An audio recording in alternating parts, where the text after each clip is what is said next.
राधे राधे, जय श्री कृष्णा। आज मैं आप सबको करवा चौथ व्रत की विधि और इसकी कथा सुनाती हूँ। तो सभी माताएं बहनें इसे व्रत के समय अवश्य सुने। कार्तिक कृष्ण पक्ष की चतुर्थी को करवा चौथ होता है। करवा चौथ का व्रत करके एक पट्टे पर जल का लोटा रखे, वायना निकालने के लिए मिट्टी का करवा रखो, करवे में गेहूं, ढकने में चीनी रख, नगद रुपए रखो, रोली चावल गुड़ चढ़ाओ, रोली से जल के लोटे पर और बैने के करवे पर सतिया बनाओ, 13 टिक्की रोली से करो, रोली चावल छिड़क कर जल चढ़ाओ, गुड़ से जिमाओ, 13 दाने गेहूं के हाथ में लेकर कहानी सुन ले। कहानी सुनने के बाद करवे पर हाथ फेर कर सासू जी के पैर छू कर दें, 13 दाने और जल का लोटा रख दें, चांद देखकर चांद को अर्घ दें, कहानी कहने वाली ब्राह्मणी को गेहूं रुपए दें, चांद को रोली चावल और चूरमा चढ़ाएं, फेरी देकर टीका लगाकर बाद में जीम लें। अगर अपनी बहन बेटी पास में रहती हो तो उसके यहाँ भी करवा भेज दें। करवे में गेहूं और ढक्कन में नगद रुपए रखकर अवश्य भेजें। करवा चौथ व्रत की कहानी। एक साहूकार था, उसके 7 बेटे और 1 बेटी थी। सातों भाई बहन साथ बैठकर खाना खाते थे।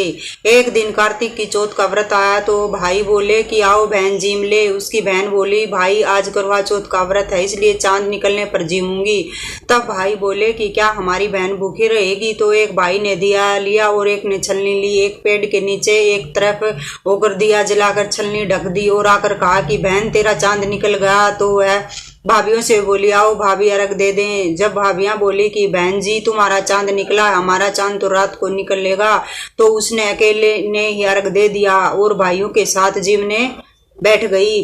पहली गस्सी में बाल आया, दूसरी में पत्थर निकला, तीसरी गस्सी में बहन को लेने आ गया और बोला कि बहन का पति बहुत बीमार है, जल्दी से भेजो। तब माँ बोली कि साड़ी पहनकर ससुराल चली जा और सोने का अटका पल्ले में बांध दिया और कहा कि रास्ते में कोई भी मिले उसके पैर छूती जाइयो और उससे आशीर्वाद लेती जाइयो।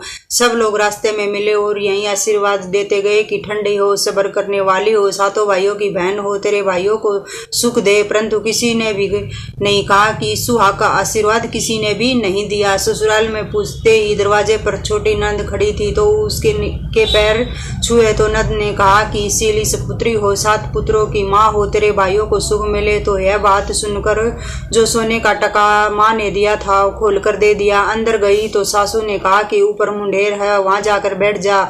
जब वह ऊपर गई तो देखा कि उसका पति मरा पड़ा है तो वह रोने चिल्लाने लगी। उसकी सासू दासियों से कहती है कि वह ऊपर पड़ी है, उसको बची हुई रोटियां दे आओ। इस प्रकार मंगसीर की चौथ आई।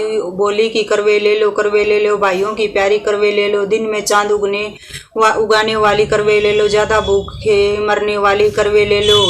तब वह चौथ माता को देखकर बोली कि मेरे को उजाड़ा है तो तू ही सुधारेगी, मेरे को सुहाग देना पड़ेगा। तब चौथ माता ने कहा कि पोष माता आएगी, वह मेरे से बड़ी है, वही तेरे को सुहाग देगी। इस प्रकार पोष माता भी आकर चली गई। माघ की, फागुन की, चैत की, वैशाख की, जेठ की, साठ की, सावन की, भादव की, सारी चौथ माता यही जवाब देती चली गई कि अगली आएगी उससे कहियो। बाद में अश्विनी की चौथ आई और कहा कि तेरे ऊपर कार्तिक की चौथ नाराज है, वही तेरा सुहाग देगी, तब उसके पैर पकड़कर बैठ जाइयो। यह कहकर वह तो चली गई। बाद में कार्तिक की चौथ आई और गुस्से में बोली कि भाइयों की प्यारी करवे ले लो, दिन में चांद उगने वाली करवे ले लो, ज्यादा भूखे से मरने वाली करवे ले लो। तब साहूकार की बेटी पैर पकड़कर बैठ गई और रोने लगी, हाथ जोड़कर बोली, चौथ माता मेरा सुहाग तेरे हाथ में है, तेरे को देना पड़ेगा। चौथ माता बोली कि छोड़ पापनी हत्यारिणी, मेरे पैर क्यों पकड़ कर बैठी है? तब वह बोली कि मेरे से बिगड़ी थी, तुम ही सुधारो, मेरे को सुहाग देना पड़ेगा। तो चौथ माता खुश हो गई और आंख में से काजल निकाला, नाखनों पर से मेहंदी, मांग में से सिंदूर और चितली अंगुली का छींटा दे दिया। उसका पति उठकर बैठ गया और बोला कि बहुत सोया। तो वह बोली, काहे का सोया, मेरे को तो 12 महीने हो गए, मेरे को तो कार्तिक की चौथ माता ने सुहाग दिया है। तो वह बोला कि चौथ माता का उजमन करो। तो उन्होंने चौथ माता की कहानी सुनी, खूब सारा चूरमा बनाया, दोनों आदमी औरत जिम कर रहे चौपड़ खेलने लगे। नीचे से सासू जी ने रोटी भेजी तो दासी ने आकर कहा कि वह तो दोनों चौपड़ खेल रहे हैं। सास देखकर खुश हो गई और देखकर बोली कि क्या बात हुई। तो बहू बोली मेरे चौथ माता टूटी है। और यह कहकर सासू जी के पैर छूने लगी और सारी नगरी में ढिंढोरा पिटवा दिया।